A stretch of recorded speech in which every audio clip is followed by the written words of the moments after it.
other than managing your time, is managing your energy. This may seem very difficult to do. What does it mean to manage your energy? But think about it. What are the things in your day that actually make you energetic, and what are the things that take energy away from you? What are the moments in your day when you feel you have less energy? The exercise about being aware of your attention span and using it is very much, it's not only about managing your time, it's also about managing your energy. Because attention and focus are energy in the end. So one thing is, you know what are the moments in your day when you have the most energy. Use them to do what is there that requires that energy. And whenever you don't have energy, use that span to do things that don't require that much amount of energy. And you will be amazed at how much more you have in control of what's happening in your life. And the second thing is, which is probably the most important, make sure that at least 50% of what you do. At work, sometimes there will be moments when whatever you're doing is not giving you energy. And there's very little you can do about it except for riding the tide at the time, sometimes discussing the problem with your supervisors and asking them to change your position or give you different work, or simply changing, doing something else. Right? But you can look for things that motivate you and things that give you energy. You have more control sometimes on what you do when you're not at work. And this is important because whatever happens to you when you're not at work will reflect back in your work. The energy that you have and you build when you're not at work will reflect back in how much energy you put in your work projects, and therefore how much you're able to give back.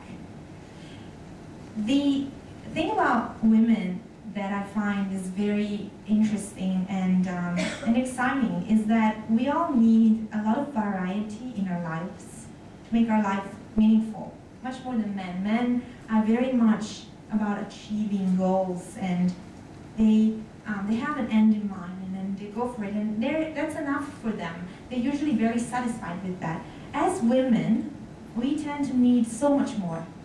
We need meaningful connections. We need a sense of satisfaction. We need love. We need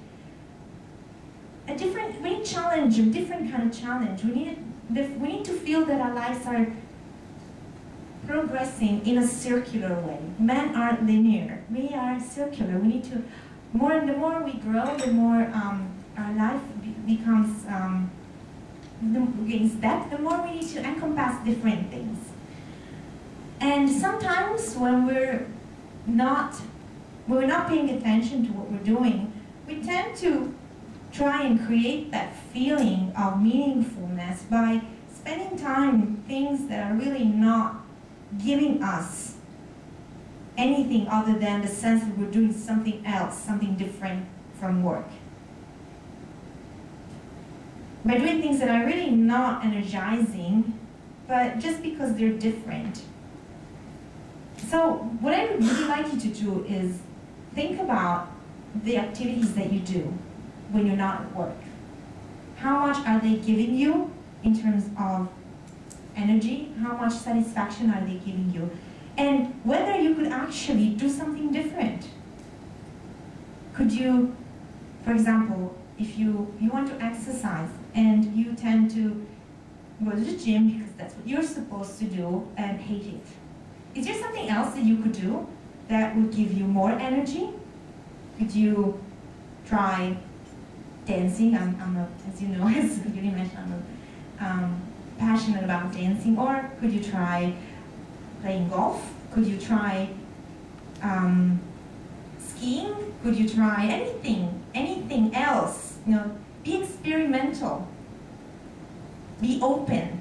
Anything that you haven't tried before, and you might find something that makes you go, wow, now this is really energizing me. Could you try learning a different language? Could you try doing some other activity? Could you try learning to play the piano? Could you try to skip that drink with people you don't even like and go and attend a seminar about, I don't know, bioengineering? There are so many things going on in Hong Kong that I wasn't aware about, and recently I've been in touch with people from Hong Kong University and realized that there's so many interesting things, and I've been invited to this seminar about bioengineering last week. That's why I have it in mind.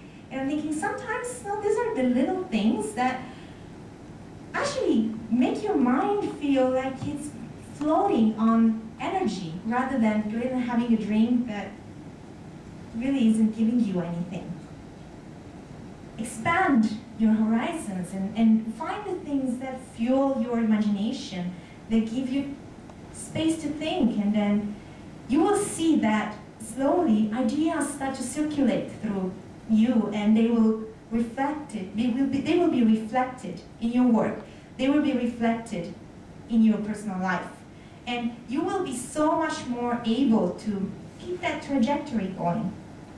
Because only if you have the energy flowing, you can keep that vision.